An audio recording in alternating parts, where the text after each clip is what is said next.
I think it was pretty rational. You know, the market is Rational. discounting. It was rational, I think. A 9% drop in Walgreens is rational? I think so, in a sense, because it's not that it's happening overnight, but it's going to be, it's the future value, the present value of future cash flows.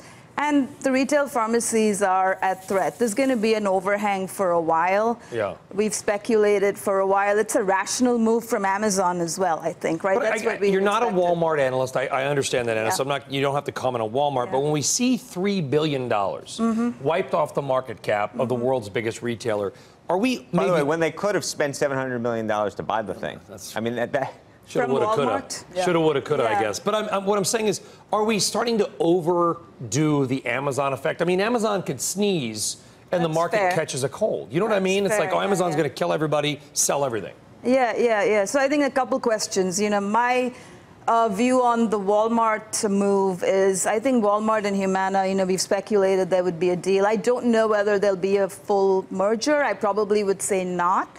But I do think Humana and Walmart will deepen their partnership, and that may have been a part of why Walmart passed up on PillPack, I think, because Humana has state-of-the-art mail order capabilities. They're already doing this for seniors. They manage prescription drug fills online for people with chronic diseases. So, why do they need to do this? Right. So Anna, I thought of the market saying, we've seen this movie before. Yeah. The disruptor comes in, right. Everything's going to go online, and therefore we're going to preemptively react. So that bit I understand. Yeah. The second bit of that we've seen away from that is the question, as big tech, as Amazon, Facebook, Google become more and more involved, they become systemically more important. And suddenly they have a lot more responsibilities and expectations that come with that. Do you think that this will be, if you like, the straw that breaks the back? This is when really Amazon is going to have to take very seriously its global responsibilities and is going to have to deal with the fact it's systemically important now, because that would have huge implications for the other sectors it's involved in. Well, there are two things that Amazon brings to the table. One is the drug value chain, so that's why I call this move fairly rational. The other is technology. So there is Amazon, Apple, Google. Perhaps they could step in and develop the digital, quote-unquote, front door to healthcare. I don't think that's fully there yet. We don't have a seamless consumer experience that's technology-enabled. They could do a payer-agnostic thing.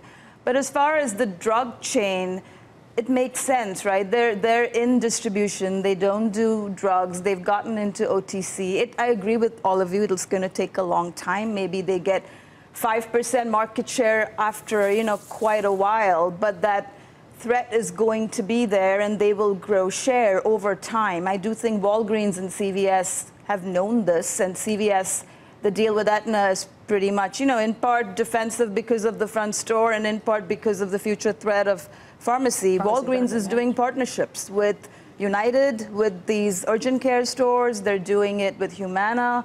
And so they are responding. Whether or not that's enough for Walgreens, we'll see. But, there's definitely a threat, I think, of Amazon, coming into the drug distribution chain. We just spoke with Scott Gottlieb, the commissioner of the FDA, and asked him what he thought about Amazon getting involved in these markets. He said he thinks it's good for competition and that in turn could bring down prices. Yeah, I think so. It depends what they do. Do they just remain a drug distributor and do a great job of online order fulfillment, or do they take this to kind of the next level with more transparency in the retail online shopping platform? I think they'll start with generics. They have a 100 million strong Prime platform, so they can get low-cost generics. Walmart does $4 and $9 generics, and Amazon needs to respond to that. Maybe they don't do branded right away, but that will attract Prime members into their so-called quote-unquote online front store. So it's fairly, a big cross-sell move as well, not just the, the 5% of the 500 billion market.